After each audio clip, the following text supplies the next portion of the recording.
तो मैंने बोला था आज हम लोग प्रोनाउन स्टार्ट करेंगे। अगर किसी को मेरी स्पीड थोड़ी ज्यादा लगेगी तो मुझे बीच में रोक लेना। सो गाइस, लेक्चर स्टार्ट करने से पहले ना एक बहुत इंपॉर्टेंट इन्फॉर्मेशन है जो मुझे आप सभी लोगों को बतानी है, और वो ये है कि हमारा एक ऑनलाइन बैच एम 3 स्टार्ट हो रहा है 15 दिसंबर से। मैंने कल की वीडियो में बाय मिस्टेक बोल दिया था कि 20 दिसंबर से, 15 दिसंबर से स्टार्ट हो रहा है और उस बैच का एडमिशन ओपन हो चुका है। अगर आप एडमिशन अभी ले रहे हो तो आपको एक अर्ली बर्ड ऑफ मिल सकता है। 20 दिसंबर तक ये ऑफ है और 20% का ऑफ है उस पे फीस का। तो अगर आपको लेना है तो फटाफट हमारे नंबर पे कांटेक्ट करो। दूसरी चीज ये है कि हमारा offline batch IPP 4B start हो रहा है, वो 5 जनवरी से स्टार्ट हो रहा है और उस पे भी सेम अर्ली बर्ड का ऑफर है। क्या है कि अगर आप पहले एडमिशन लोगे, क्योंकि उसमें केवल 40 बच्चे लेंगे हम लोग, अगर उसमें आप पहले एडमिशन लेने वाले हो उनको 20% का ऑफ मिलेगा, लेकिन ये ऑफर सिर्फ 20 दिसंबर तक है। इसके बाद अगर आप मांगोगे तो ये ऑफर मैं आपको बिल्कुल भी नहीं दे पाऊंगा। 20 दिसंबर तक ये ऑफर है। Okay, now we are going for the lecture. ठीक है, स्पीड थोड़ी स्लो कर लूंगा और अपने पास वैसे भी एक सैटरडे है तो सैटरडे को हम टाइम एक्सटेंड कर सकते हैं, थोड़ा बहुत तो टाइम एक्सटेंड कर ही सकते हैं। लास्ट वीक जैसे मैं 2 घंटे का सोच रहा था, 1 घंटे 15 मिनट में ही अपना काम हो गया। लेकिन बार बार मैं बोल रहा हूं यार, जो भी चीजें मैं पढ़ा रहा हूं या आप जो भी चीजें पढ़ रहे हो, रिवाइज करो। रिवाइज, मैं बहुत लोगों को देख रहा हूं, मैं 5 मिनट और लूंगा केवल ये चीज एक्सप्लेन करने के लिए। मैं कई लोगों को ऐसे देखता हूं कि वो करते क्या है, जैसे मैंने पढ़ा दिया, सपोज प्रोनाउन पढ़ा दिया और मैं बोलूंगा कि रिवाइज करो, तो वो रिवाइज करने के नाम पे पता है क्या कर रहे होते हैं, वो दोबारा से लेक्चर देखना शुरू कर देते हैं और फिर आकर के बोलते हैं सर मेरा ना प्लानर काम नहीं कर रहा है, मैं जाकर के रिवाइज करने जाता हूं तो रिवाइज ही नहीं कर पाता हूं, होमवर्क कहां से करूं। अब तुम सोच करके देखो, तुमने 6 घंटे तो पढ़ाई करी, अगर 6 घंटे के पूरे लेक्चर तुम देखोगे तो अगर हाँ मतलब अगर उसको फास्ट करके भी देख रहे हो तो 3 घंटे और लग गए, 9 घंटे हो गए। ब्रेक भी चाहिए तुम्हें, 1-2 घंटे का तो ब्रेक भी चाहिए, 11 घंटे हो गए। प्रैक्टिस कब करोगे, सोओगे कब? बात समझ में आ रही है? ये तरीका ही नहीं है पढ़ने का। और तो ये तो फिर भी चलो एक अच्छी बात है। और कुछ लोगों को मैंने पता है क्या कलाकारियां करते हुए देखा हुआ है, वो क्या करते हैं कि पहले यहां पढ़ेंगे, जैसे इंग्लिश यहां पे पढ़ ली, अब जाएंगे और यूट्यूब पे टाइप करेंगे best teacher for English communication, और वहां पे 4-5 टीचर आ जाएंगे, फिर उनका वीडियो उठा करके देखेंगे और फिर कंपेयर करेंगे, अरे सर ने तो पढ़ाया ही नहीं है ये वाला क्लास में। Same for maths, physics and chemistry. फिर कहेंगे अरे सर ने तो ये वाला पढ़ाया ही नहीं यार, बताओ यहाँ तो। और फिर आपस में जाकर के, अरे यार सर ने पता है मैथ्स में तो पता है डिफरेंट वो पढ़ा दिया था, क्वाड्रेटिक इक्वेशन पढ़ा दिया था, लेकिन लोकेशन ऑफ रूट्स तो पढ़ा ही नहीं है। क्यों? क्योंकि तुम किसी टीचर को देख रहे हो जो लोकेशन ऑफ रूट पढ़ा रहा है या ग्राफ ऑफ क्वाड्रेटिक पढ़ा रहा है, बट वो तुम्हारे सिलेबस में ही नहीं है, वो तुम्हारे सिलेबस में ही नहीं है। अब तुम क्या करोगे? तुम सोच करके देखो तुम्हारी क्या सिचुएशन है कि जो एक्चुअल में जिस पे तुम्हें टाइम देना चाहिए था, तुमने अपना टाइम पहले उस दूसरी चीज पे डाला और अब तुम खुद ही कंफ्यूज हो गए हो। और इस कंफ्यूजन को सही करने के लिए तुम टीचर के पास जा ही नहीं रहे हो कि सर ये प्रॉब्लम हो रहा है, आपने ये पढ़ाया नहीं बोल रहे हैं। क्यों? डर लग रहा है सर को बोलेंगे तो डांट पड़ जाएगी, तो ये नहीं बोल रहे। फिर क्या कर रहे हैं? दोस्तों को बोल रहे हैं यार सर ने तो ये पढ़ाया ही नहीं है, अब अगर ये आ गया एग्जाम में तो हम क्या करेंगे। जो नहीं आना है, जेई का सिलेबस अलग है, ठीक है, IMU का सिलेबस अलग है और हर एक सब्जेक्ट में अलग अलग है, नहीं है सेम भाई। अगर ऐसा सेम होता तो हम वो चीजें पढ़ा रहे होते। तो जो लोग ये काम कर रहे होते हैं, जो पिछले साल भी ये कर रहे थे, जो उसके पिछले साल भी ये कर रहे थे, नहीं सिलेक्ट हुए हो या 17-18 हजार रैंक पे कहीं पे है, जिसका कोई पॉइंट नहीं है। तो मेरा कहना यह है कि पहली बात तो समय कम है, तो क्यों फालतू में अपना दिमाग लगाना। जब आप अगर आप किसी और की टीचर से पढ़ रहे हो, जैसे मान लो कोई बच्चा घर पे है और वो यूट्यूब पे किसी टीचर से पढ़ रहा है, उसको उसके वीडियोस देखने चाहिए, ठीक है, लेकिन वो भी पहले ये तो चेक करे कि क्या ये IMU CT के लिए पढ़ा रहा है या जेई के लिए पढ़ा रहा है। क्योंकि IMU CT के लिए तो अगर आप बोर्ड लेवल पे भी पढ़ोगे ना, दैट इज ऑल्सो सफिशिएंट। अभी तुम लोग खुद सोच करके देखो, हम लोग यहां पे जो पढ़ रहे हैं, हम वो बोर्ड लेवल पे ही तो पढ़ रहे हैं। बोर्ड लेवल के अलावा हम क्या करते हैं? थोड़ी प्रैक्टिस और ज्यादा करते हैं। और अगर किसी के दिमाग में ये डाउट आ रहा हो कि अरे बोर्ड ही लेवल पढ़ना है, हम घर पे पढ़ लेंगे, नहीं पढ़ पाओगे। अगर पढ़ लेते होते तो तुम यहां नहीं होते। बहुत सारे लोग हर एक चीज को समझते हैं कि अरे तो बहुत आसान काम है, हम कर ही लेंगे, और जब करने का नंबर आता है तो कोई नहीं कर रहा होता है। तो इसलिए ऐसी चीजें मत करो जो तुम्हारा समय और पैसा दोनों बर्बाद कर दे। तुम यहां पे आए हो, यहां पे तुम्हारा काम पता है क्या है? ये जो लेक्चर है ये कब के लिए है? अगर आप बीमार पड़ गए और फिर कवर अप करना है, then go for these lectures. जब सिलेबस खत्म हो गया ठीक है, और आपको इन फ्यूचर लगता है कि अरे आप ये वाली चीजें तो भूल गए हो, तो आप क्या करोगे, आप जाकर के दोबारा से वो लेक्चर देखोगे। तब के लिए, अभी के लिए क्या है, अभी के लिए लेक्चर में जो पढ़ रहे हो ना, फुल फोकस के साथ पढ़ो, फुल फोकस के साथ क्लास में बैठ करके। कोई चीज नहीं समझ में आ रही तो उसको पूछो, बार बार डाउट पूछो। ये मत करो कि अरे मैं पूछूंगा तो बेइज्जती हो जाएगी थोड़ी सी, हो जाने दो, थोड़ी सी हो जाएगी, हो जाने दो, कोई फर्क नहीं पड़ता, बट वो पूछो क्लास में। और उसके बाद जब आप खत्म कर लोगे तो कैसे रिवाइज करना है, जो नोट्स आपने बनाए हैं या जो नोट्स आपको यहां से मिल रहे हैं उनको प्रॉपरली गो थ्रू करना है।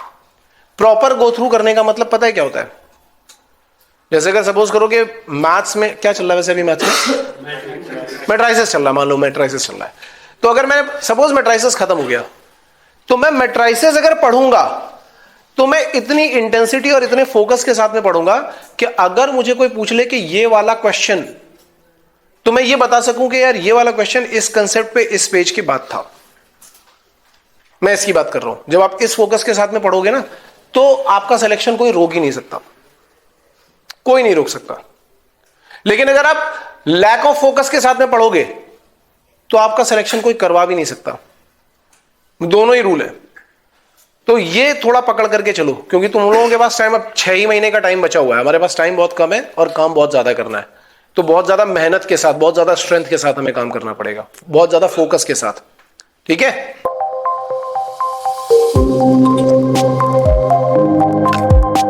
अगर किसी को स्पीड ज्यादा लगेगी तो रोक लेना मुझे। Now we are going for pronoun. Pronoun क्या है, देखो प्रोनाउन अगर हम स्प्लिट करेंगे तो क्या आ रहा है, pro plus noun. Pro plus noun, या हम इसको ऐसे ही बोल सकते हैं कि it is referring to a noun. It is what, it is referring to a noun. Colour change कर ले रहा हूं यार मैं थोड़े से, ठीक है। रिफर टू अ नाउन, ठीक है। एन इंडिविजुअल और इंडिविजुअल्स और अ थिंग और थिंग्स, मतलब जैसे नाउन की डेफिनेशन थी ना कि नाउन क्या करता था, किसको रिप्रेजेंट करता था, name of any person, place और थिंग। उसी की जगह पर प्रोनाउन आ जाएगा। हम बार बार वो नेम नहीं रिपीट करेंगे। जैसे कि अब यहां पे लिखा हुआ है कि रिया इज स्मार्ट, ठीक है। या जैसे नॉर्मल बातें कर रहे होते हैं तो मैं बोलूंगा कि हितेन इज माई स्टूडेंट। अब हितेन इज माई स्टूडेंट, मैंने बता दिया कि हितेन मेरा स्टूडेंट है। आप कहां से आए हो हितेन? हिमाचल से। तो हितेन इज फ्रॉम हिमाचल प्रदेश, ये भी करेक्ट है, ठीक है। Hiten is good in English, ये भी करेक्ट है, तीनों चीजें। अब मैं सेंटेंस लिखूंगा तो मैं ऐसे लिखूंगा ना कि Hiten is my student, Hiten is from Himachal Pradesh, Hiten is good in English. बार बार हितेन लिखने के बजाय मैं क्या करूं, ही। एक बार लिखा हितेन और फिर उसके बाद क्या बोलूंगा, ही।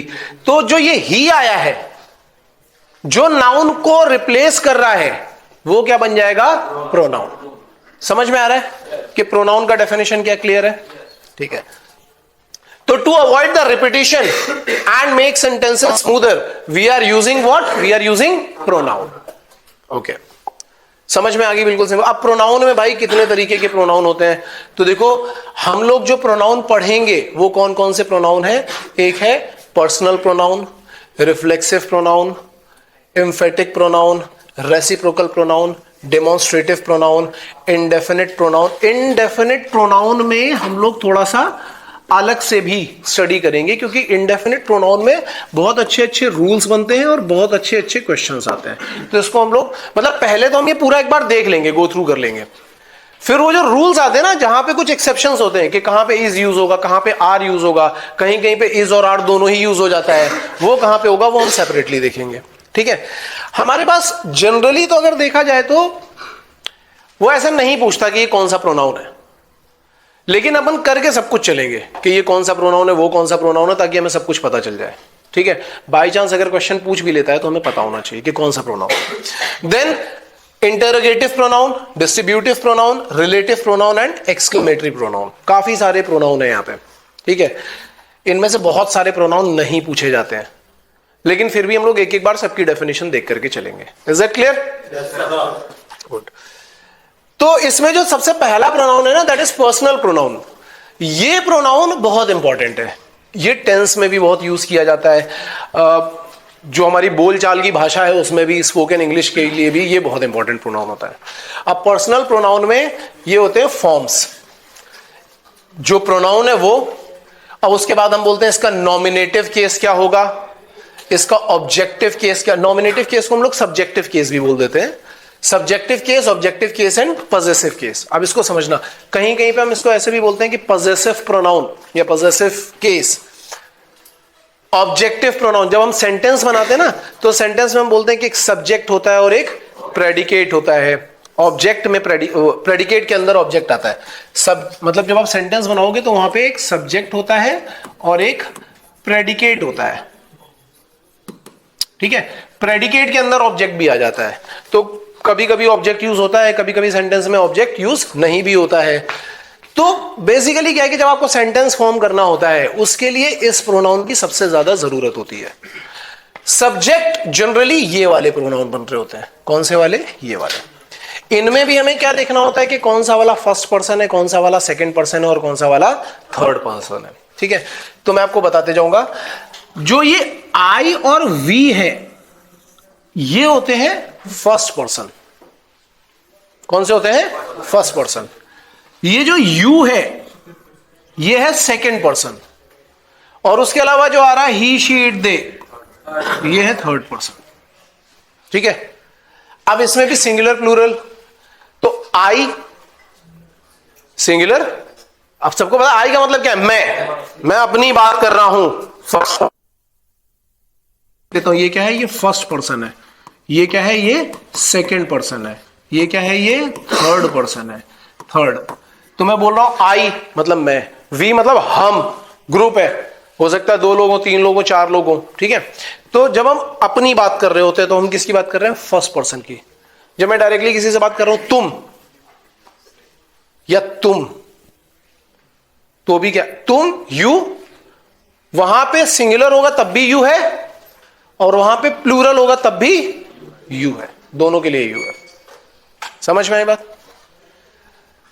फिर थर्ड पर्सन, जैसे मैं सपोज करूं कि इससे बात कर रहा हूं और मैं बात उसकी कर रहा हूं, मैं तुम मिल करके किसी तीसरे आदमी के बारे में बात कर रहे हैं। ही, शी, दे, इट। तो ये क्या हो गया? थर्ड पर्सन प्रोनाउन हो गया। इसमें सिंगुलर कौन सा होगा? ही, शी, इट। प्लूरल कौन सा होगा? दे। क्लियर है? सबको समझ में आ रहा है? अब बात आती है ऑब्जेक्टिव केस क्या होता है, ऑब्जेक्टिव प्रोनाउन क्या होती है। तो ऑब्जेक्टिव केस क्या होता है? जब यही प्रोनाउन ऑब्जेक्ट के फॉर्म में यूज की जाती है। सब्जेक्ट के फॉर्म में तो जैसे मैं बोलूंगा कि मैं खेल रहा हूं, तो मैं खेल रहा हूं, आई एम प्लेइंग, ठीक है। तो ये हो गया सब्जेक्ट के फॉर्म में। आई मतलब पहले यूज हो रहा है, सब्जेक्ट जिसके बारे में बात हो रही है, आई एम प्लेइंग। लेकिन कभी कभी ऑब्जेक्ट की तरह भी वो यूज किया जाता है, ठीक है।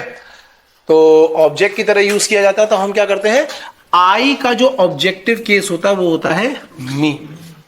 वी का जो ऑब्जेक्टिव केस है वो क्या है? अस। यू का यू ही रहेगा, यू का यू ही रहेगा। ही का क्या हो जाएगा? हिम। शी का क्या हो जाएगा? हर। इट का इट रहेगा, दे का देम रहेगा, ठीक है। कहीं कहीं पे बात होती है पोजेशन। पोजेशन मतलब अधिकार, कि मेरा है वो चीज, मेरा, ठीक है। तो पोजेशन में क्या होता है? पॉजेसिव केस में यही प्रोनाउन कैसे यूज हो रही होती है? आई के लिए जो यूज होता है वो होता है माई और माइन, ठीक है। अब माई और माइन कहां पे यूज होगा ये एक अलग कैटेगरी है जिसको हम आगे डिस्कस कर लेंगे। लेकिन तुमने ऐसे देखा होगा कि मैं बोलूंगा कि दिस इज माई कंप्यूटर, मेरा अधिकार है इस पे, तो मैं क्या बोल रहा हूं? This is my computer, this is my computer, ठीक है। माई, मेरा कंप्यूटर इज माइन। कहां पे माई यूज हो रहा है, कहां पे माइन यूज हो रहा है, समझ में आ रहा है? This is my computer, my computer, object computer बन चुका है, माई पोजीशन में आ गया है, ठीक है। जब मैं बोल रहा हूं कि दिस इज माई कंप्यूटर और माई पेन, चलो माई पेन लिख देते हैं, दिस इज माई पेन। तो दिस सब्जेक्ट के केस में है, माई पोजीशन बता रहा है और पेन अपना ऑब्जेक्ट में आ गया। लेकिन अगर मैं ऐसा बोल दूं दिस पेन, तो अब ये दिस पेन पूरा ही सब्जेक्ट बन गया है, इस पेन की बात हो रही है, दिस पेन इज, तो अब माई नहीं होगा, अब क्या आ जाएगा, माइन आ जाएगा। समझ में आ रहा है? ठीक है। अब ऐसे ही वी के लिए क्या हो जाता है, आवर और आवर्स।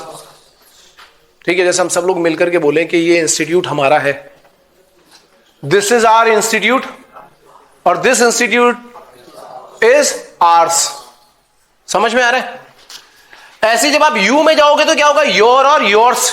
योर कब होगा, जब सिंगुलर होगा। योर्स कब होगा, जब प्लूरल होगा। क्लियर है ये बात? ठीक है। ही पे आओगे तो क्या हो जाता है, हिज। हिज दोनों ही केसेस में, दिस इज हिज पेन और दिस पेन इज हिज, ये दोनों स्टेटमेंट करेक्ट है, दोनों सेंटेंस करेक्ट है। This is his pen, this pen is his, दोनों करेक्ट है। लेकिन शी के केस में हर और हर्स होता है। This is her pen, this pen is hers, this pen is hers. ठीक है, ये याद रखना जरूरी है भाई, नेक्स्ट कहूट में यही सब आएगा। सर वहाँ भी समझ गया, क्योंकि वी मिक्स तो हम होते हैं, हम लोग भी होते हैं, और आई मिक्स तो सिर्फ मैं होता है। हम और हम लोग दोनों सेम ही बात है। हम का मतलब ही हम का मतलब वो यूपी वाला हम मत समझना। यूपी में कई बार हम लोग खुद को ही हम बोल देते हैं कि अरे हम खेल रहे थे भैया, हम नहीं, वो मैं खेल रहा था। एक्चुअल में हिंदी में क्या है, मैं खेल रहा था, और हम बोल क्या देते हैं, हम खेल रहे थे। हम मतलब बहुत सारे लोग, हम लोग नहीं, हम का मतलब ही है बहुत सारे लोग आ गए। समझ में आई बात? तो कहां थे हम लोग, शी। शी पे हमने क्या बोला, हर और हर्स रहेगा। इट के लिए इट्स, दे के लिए देयर और देयर्स, देयर और देयर्स। समझ में आ गया? ठीक। तो इसके बाद क्या है कि हाँ, एक चीज और भी है कि अगर कई सारे प्रोनाउन एक सेंटेंस में यूज हो रहे हैं तो उनका सीरियल ऑर्डर समझना। ठीक है, उनका सीरियल ऑर्डर ऐसा होना चाहिए कि यू, ही और आई, इस तरीके से उनका सीरियल ऑर्डर करेक्ट होता है। और अगर इसके अलावा कोई सीरियल ऑर्डर है तो वो रॉन्ग माना जाएगा। समझ में आ रही बात? You, he and I, second, third, then first. ठीक है, जैसे you and I are talking, you and I are talking, I and you are talking, ये रॉन्ग माना जाएगा, ये रॉन्ग माना जाएगा। I and you are talking, ये रॉन्ग माना जाएगा। You and I are talking, ये करेक्ट माना जाएगा। Farhan and I are going, बहुत लोग बोलते हैं अरे सर आई के साथ आर लग रहा है। नहीं, आई के साथ आर नहीं लग रहा है, यहां पे दो लोग आ चुके हैं, फरहान एंड आई, दो लोग आ गए ना, प्लूरल, उसके साथ आर लग रहा है। अगर मैं बोलूंगा फरहान एंड शिवम तो दो लोग हो गए, तो तुम ऐसे नहीं बोलोगे ना कि Farhan and Shivam is going, तुम बोलोगे Farhan and Shivam are going. वैसे ही फरहान के साथ अगर मैं जा रहा हूं तो Farhan and I are going, मतलब फर्स्ट पर्सन लास्ट में यूज करना है हमें। ठीक है, इसके अलावा कोई और ऑर्डर होगा तो वो गलत हो जाएगा। ये बहुत इंपॉर्टेंट रूल है, इस रूल को याद रखना है। कई बार यहां पे सेंटेंस करेक्शन में ये सब चीजें यूज होती हैं, ये चीजें IMU सिटी में पूछ ली जाती हैं, इसलिए हमें ये याद रखना है। ठीक है,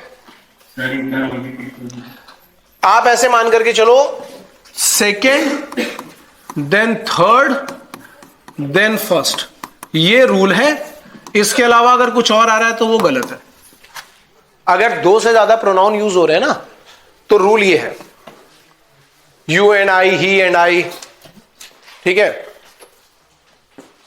ये रूल है, इसके अलावा आगे सब गलत है ना। अब जैसे ये देखो, इट जो है ना, ये इम्पर्सनल प्रोनाउन की कैटेगरी में आता है, इसको इम्पर्सनल प्रोनाउन भी बोलते हैं। इट कहां कहां पे यूज हो सकता है, इसको समझना। इट को भी कई जगह पर यूज किया जा सकता है, कहां कहां पे यूज हो सकता है। इट उन चीजों के लिए यूज हो सकता है जिनमें लाइफ नहीं होती, लाइफलेस चीजें जो होती है ना, न्यूट्रल जेंडर्स जो होते हैं उनके लिए। जैसे here is your pen, please take it, please take it, इनके लिए इट यूज हो सकता है, जो बेजान चीजें। जानवरों के लिए भी यूज होता है, he is a cat, it is very beautiful, और कई बार ही इज अ कैट भी नहीं, वो लिख देता it is a cat, it's a cat, it's a dog. तुमने अगर इंग्लिश मूवीज देखी होंगी, अगर कभी तुम सुन रहे होगे तो ऐसा बोल देता जानवरों के लिए, it's a dog, it's a cat. ठीक है, कोई यंग बिल्कुल छोटा बच्चा है उसके लिए भी कई बार इट यूज कर देते हैं। वैसे उसके लिए ही शी यूज किया जाता है, लेकिन कोई बहुत छोटा बच्चा है तो उसके लिए भी कई बार इट यूज कर दिया जाता है। हालांकि इतनी डिटेल में नहीं पूछते हैं, लेकिन केसेस फिर भी सारे के सारे लिखे हुए हैं कि when he saw the child it was playing, तो ये गलत नहीं है। चाइल्ड, हमें पता नहीं ना कि हम चाइल्ड किसकी बात कर रहे हैं, लड़का है लड़की है उसकी बात नहीं कर रहे हैं। चाइल्ड तो मैंने क्या बताया था, कॉमन जेंडर में आता है, तो हम वहां पे इट वाज प्लेइंग यूज कर सकते हैं। Then to emphasize on a noun और प्रोनाउन, मतलब किसी एम्फसाइज का मतलब क्या होता है, जोर देकर कहना।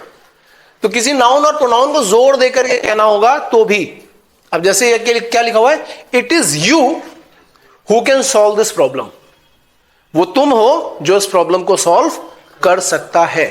तो हम क्या करें, तुम्हारे ऊपर जोर देकर के करेंगे, तुम ही हो जो इस प्रॉब्लम को सॉल्व कर सकते हो। It is you who can solve this problem, तो वहां पे इट का यूज हो जाता है। इनडेफिनेट नॉमिनेटिव में भी हो जाता है, जैसे कि बारिश हो रही है तो इट इज रेनिंग, वहां पे यूज हो जाता है इट इज रेनिंग। टाइम या वेदर के लिए पूछते ना टाइम क्या हुआ, इट्स 7 o'clock और इट्स 7 PM और 7 AM, तो वहां पे भी इट यूज हो जाता है। एंड देन एक्सक्लेमेटरी सेंटेंसेस में, जैसे what a beautiful bird it is, what a beautiful seen it is, ठीक है, वहां पे भी इट का यूज हो जाता है। तो वैसे तो इट के यूजेस पे बहुत ज्यादा क्वेश्चन नहीं बनते हैं, लेकिन फिर भी आपको याद रहना चाहिए कि इट जो है वो इम्पर्सनल प्रोनाउन की कैटेगरी में काउंट होता है और उनको हम यहां पे यूज कर सकते हैं। इससे ज्यादा आपसे पूछा नहीं जाएगा, अगर आप इतना याद रखोगे it is more than enough. ठीक है, नाउ रिफ्लेक्सिव प्रोनाउन, देखो इसमें क्या है, रिफ्लेक्सिव प्रोनाउन में और आगे जाकर के जो हम लोग पढ़ते हैं ना एम्फेटिक प्रोनाउन, उन दोनों में एक छोटा सा डिफरेंस रहता है। क्या डिफरेंस रहता है, हालांकि प्रोनाउन एक ही तरीके से यूज होते हैं कि माई के साथ सेल्फ लग जाएगा, योर के साथ सेल्फ लग जाएगा, हिम के साथ सेल्फ, हर के साथ सेल्फ, इट के साथ सेल्फ, या अगर प्लूरल वाले तो आवर के साथ सेल्फ लग जाएगा, योर के साथ सेल्फ लग जाएगा, देम के साथ सेल्फ लग जाएगा।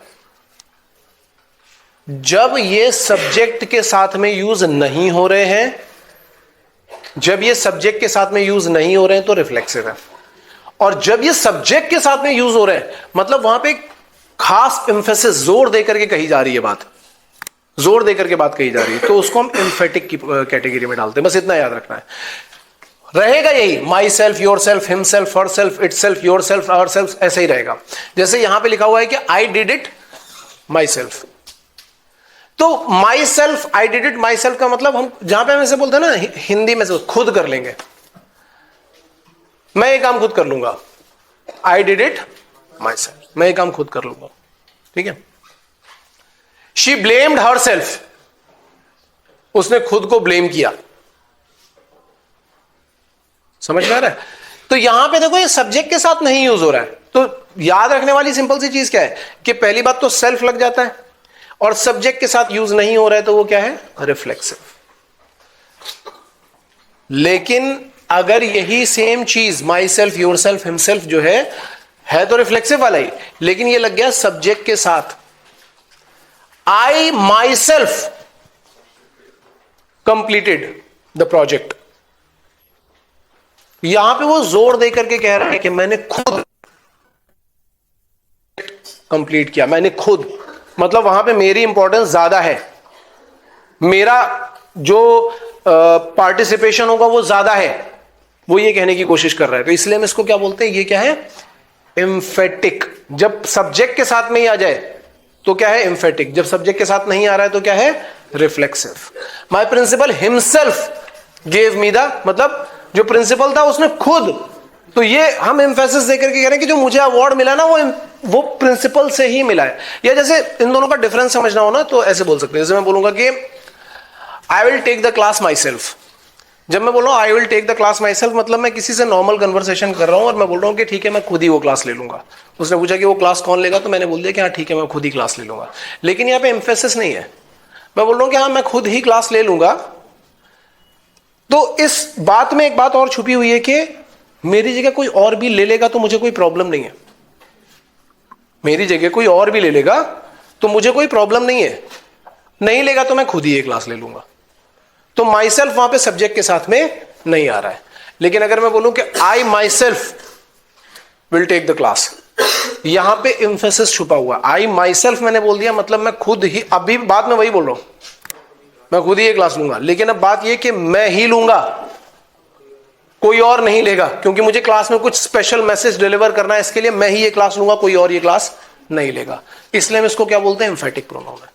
डिफरेंस समझ में आ रहा है दोनों में? ठीक है।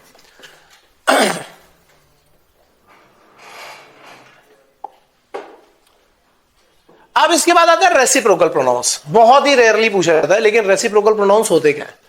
ये क्या करते हैं, ये म्यूचुअल एक्शन को रिप्रेजेंट करते हैं। ये ईच अदर या वन अनदर के फॉर्म में होते हैं। लेकिन ये समझना कि ईच अदर कब होगा, ईच अदर तब होता है जब दो लोगों की बात होती है, और अगर दो से ज्यादा की बात हो रही होगी तो क्या होगा, one another. The two friends helped each other, दो दोस्त हैं, उन्होंने एक दूसरे की हेल्प की। ठीक है। द स्टूडेंट्स, काफी सारे स्टूडेंट्स हैं, तो अब यहां पे ईच अदर नहीं आएगा। Congratulated one another after the results. दो से ज्यादा लोग होंगे तो वन अनदर, और दो लोग होंगे तो ईच अदर। कहीं किसी एक एड में बहुत पहले आता था मेड फॉर ईच अदर, तो मेड फॉर ईच अदर मतलब, अब मुझे एग्जैक्टली याद नहीं है कि किसके लिए आता था, लेकिन जैसे आप मान लो कि एक कपल है, हस्बैंड वाइफ है, तो आप उनके लिए यूज कर सकते हो कि they are made for each other. ठीक है। लेकिन अगर एक पूरी फैमिली है, दो से ज्यादा लोग हैं, they are made for one another, एक दूसरे के लिए बने। समझ में आ रहा है दोनों का डिफरेंस क्या है? ठीक है। देन आते हैं डिमॉन्स्ट्रेटिव पे। डिमॉन्स्ट्रेटिव नाम से ही क्लियर है कि ये किसी चीज को डिमॉन्स्ट्रेट कर रहा होता है। डिमॉन्स्ट्रेट करने का मतलब जैसे हम फिंगर पॉइंट आउट करके बोले कि ये चेयर, ये स्टूडेंट, ये वाला बेंच, ये वाला कैमरा, ये वाला कंप्यूटर, ये क्या हो गया, हम फिंगर पॉइंट आउट करके बात कर रहे हैं। ठीक है। तो ये क्या, use to point out the object to which it refers. हम उसको पॉइंट आउट करके बात कर रहे हैं कि this is my book, this is my chair. ठीक है। Those are your shoes. तो हम यहां पे क्या बात कर रहे हैं, हम पॉइंट आउट करके बात कर रहे हैं कि this is my tripod, this is माई अलमीरा। ठीक है। अब यहां पे क्या है कि this is a demonstrative pronoun and determiner. जब मैं आर्टिकल में जाऊंगा ना, तो आर्टिकल में यूज होता है, आर्टिकल के साथ में एक चीज और पढ़ाई जाती है, दैट इज डिटरमाइनर। तो ये जो दिस है, ये डेमोन्स्ट्रेटिव प्रोनाउन तो है ही है, ये डिटरमाइनर भी है। ठीक है। यूज टू पॉइंट आउट, तो ये भी क्लियर हो गया, सबको समझ में आ गया होगा, बिल्कुल बेसिक सी चीज है। Then we are going for indefinite pronoun. सबसे ज्यादा केसेस इसमें बनते हैं, इनडेफिनिट में। इसमें सबसे ज्यादा केसेस क्यों बनते हैं? वैसे तो क्या है कि नाम से पता चल रहा है, इनडेफिनिट का मतलब कोई स्पेसिफिक चीज को रिप्रेजेंट नहीं कर रहा है, नॉन स्पेसिफिक चीजों की बात हो रही है यहां पे। ठीक है। नाम से पता है कि डेफिनेट नहीं है, इनडेफिनिट है। नॉन स्पेसिफिक पीपल थिंग्स, इनको जनरल वे में वो रिप्रेजेंट कर रहा है। जैसे someone is at the door, तो समवन कोई है, मुझे नहीं पता कौन है, someone is at the door. ठीक है। मैनी वर इनवाइटेड, काफी सारे लोग इनवाइट किए गए थे, कौन थे वो नहीं पता, लेकिन बहुत सारे लोगों की बात कर रहे हैं। Few students are playing. ठीक है। तो अब यहां पे देखना, ये जो some, one, someone, everyone, all, a few, little भी यूज होता है कहीं कहीं पे, others, no one, nobody, हालांकि उन्हीं के सबके फॉर्म है। तो जब मैं इसको पूरा प्रॉपरली बताऊंगा ना, जब इसके सारे के सारे रूल्स बताऊंगा, तो मैं इसको तीन कैटेगरी में डिवाइड करूंगा। कुछ ऐसे होते हैं जो सिंगुलर की तरह यूज किए जाते हैं, कुछ ऐसे होते हैं जो प्लूरल की तरह यूज किए जाते हैं, और कुछ ऐसे होते हैं जो दोनों की तरह यूज होते हैं। जैसे जहां पे एवरी लग जाता है, या समवन, एवरीवन, ये जो होते हैं ना, ये एक छोटा सा एग्जांपल दे रहा हूं कि ये होते हैं सिंगुलर की तरह। Someone is at the door, everyone is fine. ठीक है। ये हो गया सिंगुलर की तरह। कुछ होते हैं प्लूरल की तरह, मैनी, तो ये हो गया प्लूरल की तरह। कुछ होते हैं दोनों की तरह, ऑल। ऑल के साथ क्या होता है, ऑल इज वेल भी करेक्ट होता है, ऑल आर वेल भी करेक्ट होता है। अब ये डिपेंड करता है कि हम ऑल इज वेल और ऑल आर वेल में क्या चीजें बोल रहे हैं। मैंने तुम लोगों को बताया था काउंटेबल एंड अनकाउंटेबल नाउन्स, ठीक है। जहां पे काउंटेबल चीजें होती हैं ऑल में, जहां में ऑल में काउंटेबल चीजें होती हैं, ठीक है, इवन मोर में भी, मोर में भी जहां पे ऑल में या मोर में काउंटेबल चीजें होती हैं वहां पे हम उसको प्लूरल मान लेते हैं, और जहां पे अनकाउंटेबल होती हैं वहां पे हम उसको सिंगुलर मानते हैं। जैसे अगर आपसे कोई बोल रहा है कि कैसा चल रहा है, पढ़ाई कैसी चल रही है, तो पढ़ाई काउंटेबल नहीं है। आप ऐसे नहीं बोल सकते कि एक पढ़ाई, दो पढ़ाई, तीन पढ़ाई, नहीं बोल सकते ना। तो आप उस जगह पर क्या बोलोगे, या आपसे कोई पूछेगा हेल्थ कैसी है, हेल्थ काउंटेबल नहीं है, तो आप क्या बोलोगे, all is well. In that case क्या बोलोगे, ऑल इज वेल। लेकिन अगर कोई पूछेगा कि घर पे सब लोग कैसे हैं, तो फैमिली मेंबर की बात हो रही है, वो काउंटेबल है, तो आप क्या बोलोगे, ऑल आर वेल। जैसे मैंने बोला था कि सम राइस इज सर्व्ड, थोड़ा सा राइस सर्व हो चुका है, मोर इज कमिंग। अब राइस जो है यहां पे अनकाउंटेबल है, ठीक है। लेकिन अगर मैं बोलता ना some packets are served, more are coming, तो यहां पे कहीं कहीं पे किसी के साथ में इज भी यूज होता है, आर भी यूज होता है। मैंने रूल बता दिया है, लेकिन नेक्स्ट लेक्चर में जब हम जाएंगे, इसके नेक्स्ट लेक्चर में हम लोग जब जाएंगे, तब मैं तुम्हें बिल्कुल और अच्छी तरीके से बाइफर्केट करके सारी चीजें बताऊंगा विद एग्जांपल, ताकि इसमें कंफ्यूजन ना हो। Is that clear? Moving on. अब आता है इंटेरोगेटिव प्रोनाउन। इंटेरोगेटिव प्रोनाउन में क्या क्या चीज, इंटेरोगेटिव का मतलब ही क्या हो गया, प्रश्नवाचक, जहां पे प्रश्न पूछे जाते हैं। तो प्रश्न कैसे पूछे जाते हैं, हु, हुम, हुज, विच, व्हाट, ठीक है, who is there, which is your bag. तो ये जहां पे इस तरीके की चीजें यूज हो रही होती है, इसको हम क्या बोलते हैं, इंटेरोगेटिव प्रोनाउन, ठीक है। जनरली क्वेश्चन पूछने के लिए यूज किया जाता है। Then we are going for distributive pronoun. तो ये क्या है, refer to individuals in a group separately. ये किसको रिफर करता है, कि ग्रुप में जो इंडिविजुअल है उनके लिए, ठीक है, और कलेक्टिवली नहीं, सेपरेटली। जैसे एक ग्रुप में दो लोग हैं तो हम बोलेंगे each of the players was rewarded, every. अब देखा जाए तो ये भी उसका पार्ट है एक्चुअली, इंडेफिनिट का। कई सारे इंडेफिनिट वाले वर्ड भी यूज हो रहे हैं इसमें। तो ईच, एवरी, ईदर, नीदर, ठीक है, ये ऑल, वो भी इसमें आ जाते हैं, डिस्ट्रीब्यूटिव में आ जाता है। बट ये सेपरेटली कभी नहीं पूछा जाता, मोस्टली तो पूछे जाते हैं केवल ये उस फॉर्म में कि इंडेफिनिट है या नहीं है, या इनके साथ में कौन सी वर्ब यूज होगी, ठीक है। क्लियर है ये? एक्सक्लेमेटरी पता है ना क्या होता है? हाँ, अचानक से एक जो रिएक्शन आता है, ठीक है। व्हाट अ ब्यूटीफुल व्यू, वाव वाला। हम लोग मैच जीत गए थे तो एकदम से आ गया था एक ही बॉल पे, ठीक है। What an amazing performance it was, ठीक है। तो ये क्या है, ये व्हाट से स्टार्ट हो रहे हो, ठीक है। लेकिन ये इंटेरोगेटिव वाली कैटेगरी में नहीं होते हैं, ये स्टार्ट व्हाट से हो रहे होते हैं, बट इस तरीके से चलते हैं, ये एक्सक्लेमेशन रिप्रेजेंट कर रहे होते हैं वहां पे। वैसे अभी तक देखा जाए तो इससे भी कोई क्वेश्चन नहीं पूछा गया है, और चांसेस भी इससे पूछे जाने के कम है। मैंने बताया कि किससे ज्यादा क्वेश्चन पूछे जा सकते हैं। नाउ रिलेटिव प्रोनाउंस, ठीक है। रिलेटिव प्रोनाउंस क्या है, relative pronouns refer to some noun. ये किसी नाउन को रिफर करता है जो पहले, जिसके बारे में पहले बात की जा रही है। जैसे पहला सेंटेंस देखना, the boy who won is my cousin. अब इसमें भी क्या यूज हो रहा है, हु, हुम, हुज, विच, व्हाट, दैट। देखा जाए तो ये जो प्रोनाउन है, ये कौन सी कैटेगरी वाले प्रोनाउन है, इंटेरोगेटिव वाली कैटेगरी के। लेकिन यहां पे इनको इंटेरोगेटिव नहीं बोलेंगे, क्योंकि यहां पे क्वेश्चन नहीं पूछा जा रहा है। यहां पे हम क्या बोल रहे हैं, द बॉय, वो लड़का जो जीता है। यहां हु किसके लिए यूज हो रहा है, जो जीता है वो मेरा कजिन है। तो यहां पे वो कैसा है, ये जो हु यूज हो रहा है, this is not interrogative, this is what, this is relative, क्योंकि रिलेशन शो कर रहा है। I like the dress that.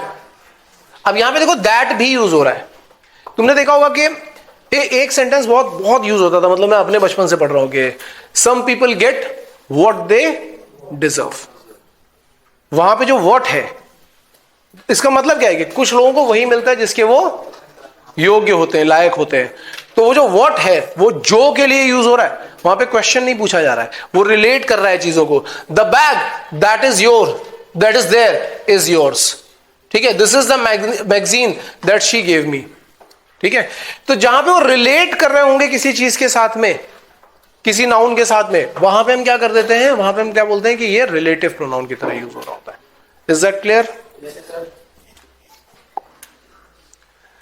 Then compound relative. Compound relative pronoun में क्या होगा कि यहां पे कोई एंटीसीडेंट नहीं। एंटीसीडेंट का मतलब क्या है, जैसे पहले वहां पे एक नाउन मेंशन करी जा रही थी ना कि द बॉय हु वॉन, यहां पे एंटीसीडेंट नहीं आएगा, पहले कुछ मेंशन नहीं किया जाएगा।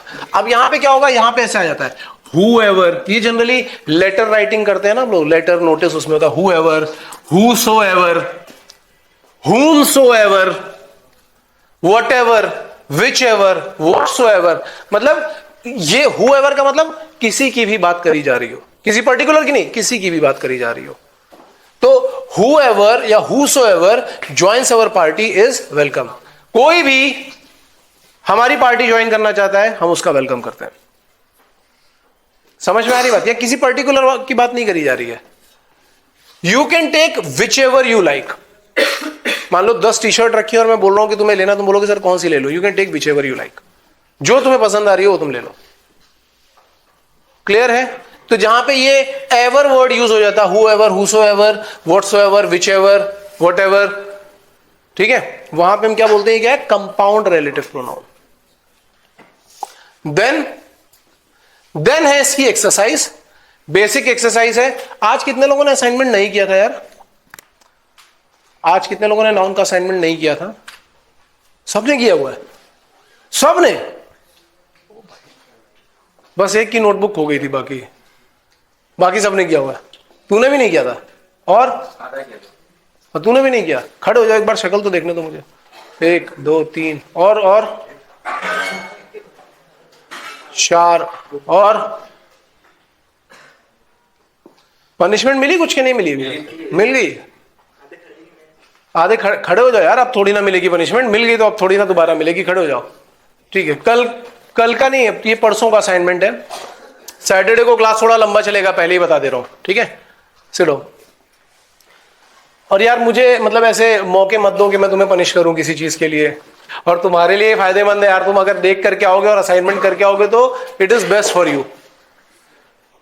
मतलब मैं लिख करके तुम्हें कुछ चीजें दे सकता हूं, कुछ चीजें लिख करके दे सकता हूं, अगर आपने, गारंटी के साथ लिख के दे सकता हूं, अगर आपने क्लास में पढ़ाई जाने वाली सभी चीजों को अपने दिमाग में स्टोर करके रख लिया, ये सोचे बिना कि ये इजी है कि ये टफ है। हालांकि टफ तो वैसे भी नहीं पढ़ाया जाता, इजी पढ़ाते हैं हम लोग, इतना हाई लेवल पे नहीं जाते।